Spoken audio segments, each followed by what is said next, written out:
which we have asked Stephen and Sue to have a think about their season's predictions. So let's run you through those now.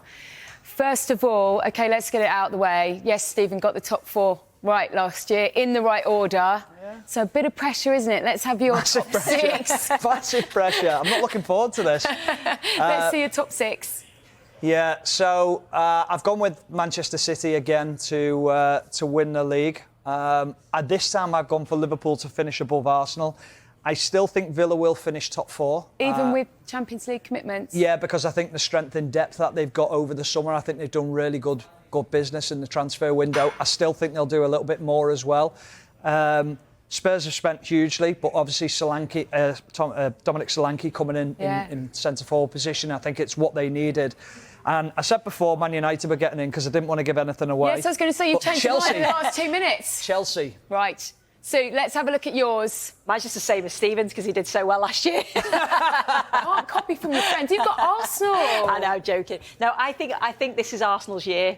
It could be either of those two. They're both so strong, aren't they? But I just think, with the experience from last season, I'm going with Arsenal. I think Liverpool are the unknown. I think Liverpool could finish anywhere from 1st to 8th because of Slot coming in post-Klopp year. And I think Aston Villa will just...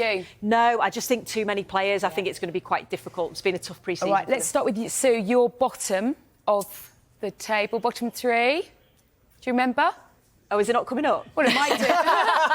There you go. Here it is. Here it is. Yeah, I've probably gone with a lazy choice here because when you've not seen any of the teams because play... you were on Soccer Saturday for 8 hours prepping 3 games. But this is obviously the teams that have come up, and I just think when you look through them, they've all got the ability to stay up. But I just think it is going to be tough for them. I think Leicester are probably a weaker squad than when they were in the Premier League last time.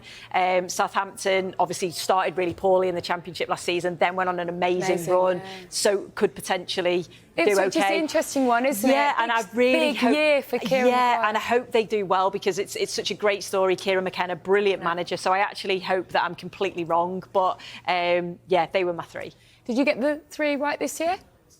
Didn't have to do that. OK, come on then, let's have a look at your bottom 3 as well. I've gone for the same. Have you? My only difference was I asked for a little bit of a different graphic on this, but they couldn't do it. I'd have gone Southampton or Producer Wolves. Stephen. Southampton or... Wolves. OK. Because I just think Gary O'Neill last season struggled with a squad. I think he's had a few taken away from him again. Not really invested too well in what they've done.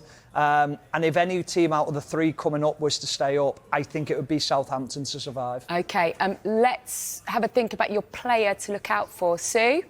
I've gone for Amad Diallo. He played well, didn't he, on the weekends? He played well in the Community Shield. He obviously scored the last-minute winner, didn't he, against Liverpool in the Cup. And I think if he gets more opportunities, we know he's been at Manchester United for a long while, but he's had injuries and different things. He's not actually played regularly. So if he gets, I think, regular game time, I just think he's an exciting player. He's somebody that's good to watch. And I'm looking forward to seeing how he progresses this season. Stephen? Morgan Rogers. I went for Morgan Rogers at Aston Villa. I just think... He had a really good end to the season. Yeah, he did. And a player that just continued to progress under Unai Emery, who got better as the season went on. And obviously making that step up from the Championship to the Premier League. I think it'll be interesting. Right, and finally...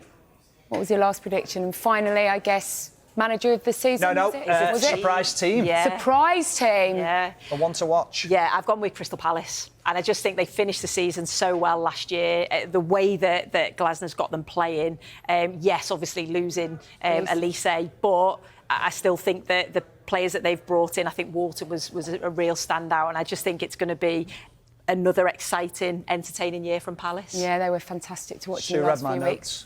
She read your notes. You haven't gone for the same, have you? I have. I've gone for Palace, yeah, just because of the same reasons. But neither one of you got them in top 6. No, but I think they'll be pleasing on the eye. I think they might sneak into that top 6, but I think they'll be very, very comfortable this season and a team that people will want to tune in and watch. OK, brilliant. And just your manager of the season? Ooh, do you know what? I think it'll be one of the teams, if they stay up, who's come up. So you've got Kieran McKenna. Yeah, could be Kieran McKenna or... Yeah, we'll wait and see.